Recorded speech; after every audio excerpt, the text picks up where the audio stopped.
శ్రీమహాగణాధిపతయే నమః. ఓం గురుభ్యో నమః. ఓం శ్రీమాత్రే నమః.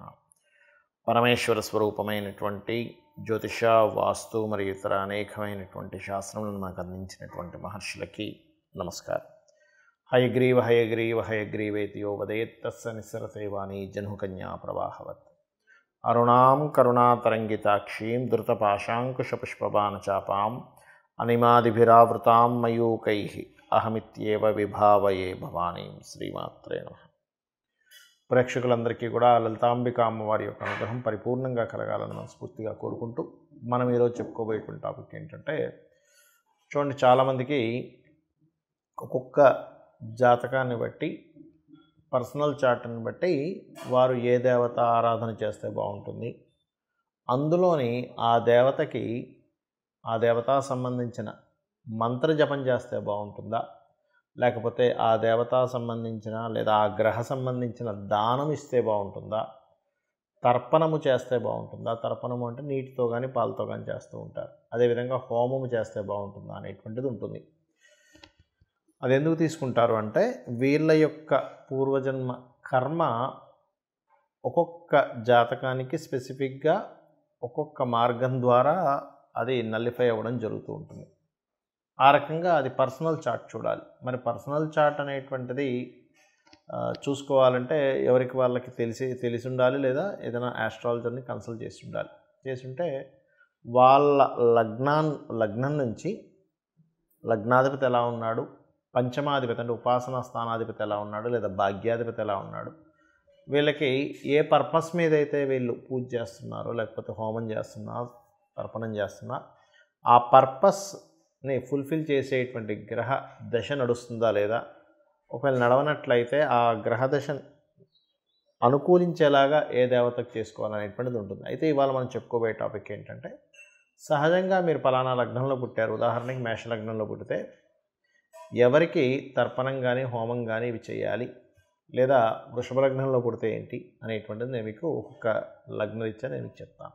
తులాలగ్నము, తులారాశి, తులవారు కనుక చూసుకున్నట్లయితే ఇక్కడ మీరు చేయవలసినటువంటిది స్తోత్ర పఠనాలు చేయాలి. మీరు కూడా అంటే ఏ నామస్మరణ, ఏ స్తోత్ర పఠనాలు ఎక్కువగా చేయాలండి అని చెప్పి చూసుకున్నట్లయితే, కాళికా అమ్మవారికి సంబంధించిన స్తోత్రము, లేదా మూలమంత్రం ఏదైనా గురువుల దగ్గర తీసుకున్నట్లయితే ఆ యొక్క మూలమంత్రం తీసుకోవడము, మరియు విష్ణు సహస్రనామాలు, ఎంత విష్ణు సహస్రనామాలు స్తోత్ర పఠనం చేస్తే అంత బాగుంటుందండి మీకు.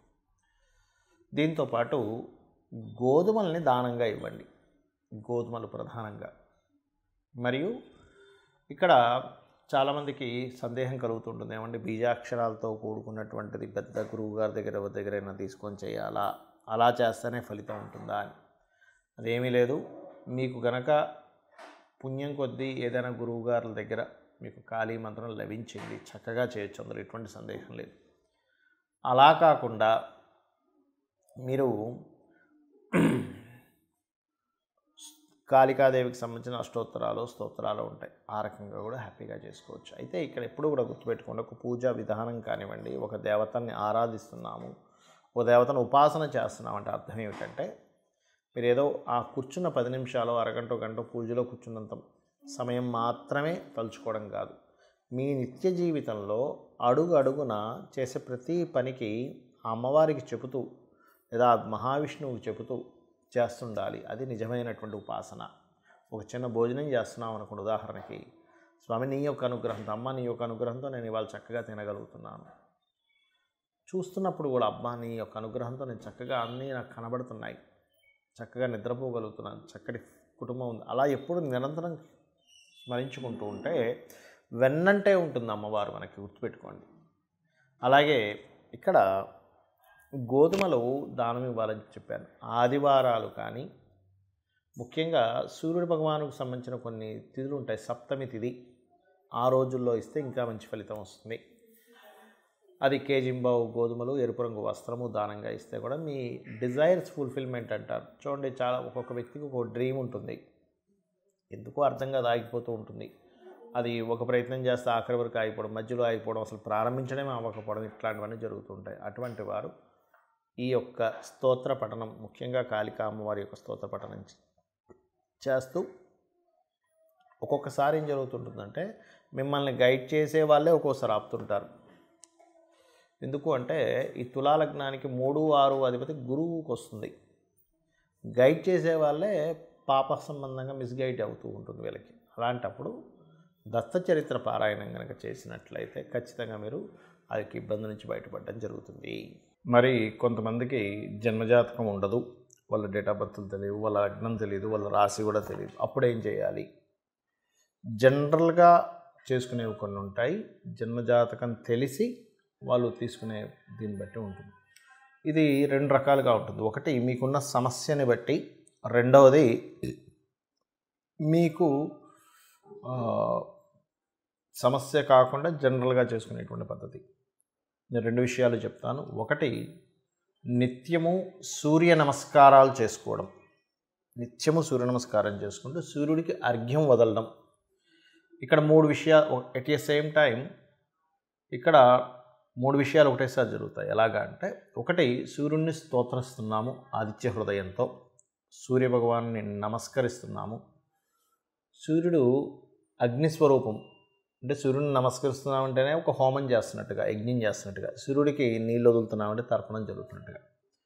దీంతోపాటు మీరు ఆదివారం నాడు కానీ, సప్తమి వచ్చినప్పుడు కానీ, సూర్యుడి యొక్క నక్షత్రాలు అంటే కృత్తిక, ఉత్తరాషాఢ ఈ నక్షత్రాల్లో కానీ మీరు గోధుమలు దానంగా ఇచ్చినట్లయితే, మీ జన్మజాతకం తెలియదు కాబట్టి 4 విషయాలు చేస్తున్నారు. దానం ఇస్తున్నారు, సూర్య నమస్కారం చేసుకుంటున్నారు, అర్ఘ్యం వదులుతున్నారు, స్తోత్రపారాయణం చేస్తున్నారు ఆదిత్య హృదయం. దీనివల్ల ఏమవుతుంది అంటే, మీకు ఏదైతే పూర్వజన్మల్లో చేసినటువంటి కర్మ ఒకవేళ నెగటివ్గా వస్తున్నట్లయితే, ఆ నెగటివ్గా వస్తున్నటువంటి కర్మ అది అక్కడికట్లా ఏదైతే ఆ ప్రభావం చూపిస్తూ మీకు ఇబ్బంది కలుగుతుందో ఆ ప్రభావం అనేటువంటి తగ్గుతుంది. ఇక రెండవది, లలితా సహస్రనామాలు మరియు పితృదేవత సంబంధించిన ఆరాధన. అంటే ఎలాగండి? మీకు డేట్ ఆఫ్ బర్త్ టైం ఏమీ తెలియదు. అప్పుడు ఏం చేయాలంటే, దేవీ భాగవతంలో అమ్మవారే స్వయంగా చెప్పినటువంటి తిథులు కొన్ని ఉన్నాయి. దాని తర్వాత ఇంకో 2 తిథులు కొంతమంది పెద్దవాళ్ళు చేర్చారనుకోండి. అవి ఏమిటి అంటే, ఒకటి చతుర్దశి, అష్టమి, నవమి. ఈ 3 తిథుల్లో నా యొక్క అనుగ్రహం అంటే అమ్మవారి యొక్క అనుగ్రహం చాలా దగ్గరగా ఉంటుందట. ఆ సమయంలో ఎవరైతే దేవీ భాగవత పారాయణం కానీ, చండీ సప్తశతి కానీ, ముఖ్యంగా లలితా సహస్రనామాలు కానీ ఎవరైతే పఠనం చేస్తారో, అంటే బాగా తీవ్రమైనటువంటి కష్టంలో ఉన్నారు, లేకపోతే బాగా తీవ్రంగా ఆగిపోయింది ఏదైనా ఒక విషయం, రోజుకి 27 సార్లు కనుక ఈ తిథుల్లో కనుక చేయగలిగితే మీకున్నటువంటి పూర్వజన్మ పాపకర్మ దగ్ధమవుతుంది. దాని ద్వారా మీరు ఇప్పుడు అనుకున్న సంకల్పం నెరవేరుతుంది. మరియు మొత్తం 5 తిథులు అన్నారు కదండి, 3 చెప్పారు కదా అంటే, తర్వాత చేరినటువంటివి అమావాస్య, పౌర్ణమి కూడా. అమావాస్య, పౌర్ణమి చేస్తే కూడా ఈ యొక్క అమ్మవారి అనుగ్రహం చాలా త్వరగా చాలా ఎక్కువగా వస్తుంది. ఇక పితృదేవత సంబంధించింది కూడా చేయాలని చెప్పాను. అదేమిటి అంటే, ముఖ్యంగా అమావాస్యల సమయంలో కానీ, మీ యొక్క పితృదేవతలకు సంబంధించిన తిథుల్లో కానీ మీరు, అంటే వాళ్ళు గతించినటువంటి తిథుల్లో కానీ మీరు స్వయం పాకము అంటారు. అంటే 1 కిలోనో 2 కిలోలో 5 కిలోలో మీకు తోచినంత మీ స్తోమతను బట్టి బియ్యము, 2 రకాల కూరగాయలు, 2 రకాల పప్పులు, ఉప్పు, చింతపండు, మిరపకాయలు, ఈ రకంగా వండుకునేటువంటి సామాగ్రి ఏదైతే ఉంటుందో, ఒక వ్యక్తి చక్కగా ఇంట్లో వంట వండుకోవడానికి గల సామాగ్రిని మీరు మీకు దగ్గరలో ఆలయంలో ఉన్నటువంటి పురోహితులకి పితృదేవతల కోసం అన్నట్టుగా ఇచ్చినట్లయితే, ఇది కూడా మీ జన్మజాతకంలో ఏదైతే రుణరోగ శత్రు సంబంధించినటువంటి భావం బాగా యాక్టివేషన్ అయ్యి మీరు ఇబ్బంది పడుతున్నటువంటి అంశము చేత్తో తీసేసినట్టుగా ఆ యొక్క ప్రాబ్లం అనేటువంటిది తగ్గుతుంది. అయితే ఇది చాలామంది ఎన్నిసార్లు చేయాలండి అని అడుగుతూ ఉంటారు. ఒకటే గుర్తుపెట్టుకోండి, నిరంతరము చేయండి.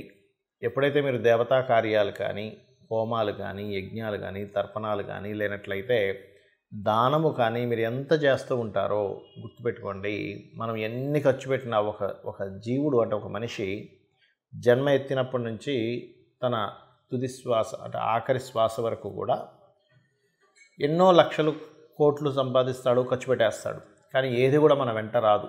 కేవలం భగవత్ సంబంధించినటువంటిది, పరోపకారం చేసినటువంటి, పరోపకారంగా ఉపయోగించిన ధనం సంబంధించిన పుణ్యము మాత్రమే మన వెంట వస్తుంది, ఇది గుర్తుపెట్టుకోండి. కాబట్టి లేదా గోసేవ, గోవులకు వెళ్ళి సేవ చేస్తే కూడా అది పుణ్యంగా వస్తుంది. కాబట్టి ఇది చేయండి. ఖచ్చితంగా మీకు మీ జాతకంలో ఏ దశ నడుస్తుంది, ఏ అంతర్దశ నడుస్తుంది, గోచారంలో ఎలా ఉంది, ఇవేమీ మీరు కంగారు పడాల్సిన అవసరం లేదు. తెలియకుండానే సకల దేవతల యొక్క అనుగ్రహము, ఆ లలితాంబిక అమ్మవారి యొక్క అనుగ్రహం మీకు కలుగుతుంది. శ్రీమాత్రే నమః.